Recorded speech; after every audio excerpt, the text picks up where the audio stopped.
నీ క్రమంగా నడుచుకుంటుంటే నాకు ఈ గాయాలేంది తండ్రి అండి. గుర్తుపెట్టుకో, తప్పు చేయడానికి అవకాశాలు వస్తున్నాయి అంటే పరీక్షలో ఉన్నావు. పరీక్షలో ఉన్నావు. తమ్ముడు, నువ్వేమంత అందంగా ఉండవు, కానీ నిన్ను శోధిస్తారు.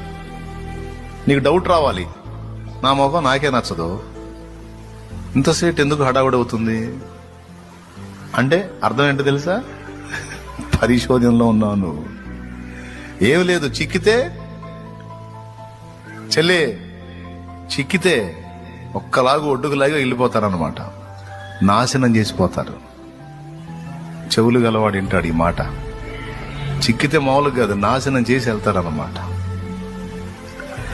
గ్రహించాలి. నా కోసం ఇలా పరితపించడం ఏమిటి? ఇదేదో కుట్రా. నిన్ను నువ్వు చూసుకుంటే నీకు అర్థమైంది. వదిలే.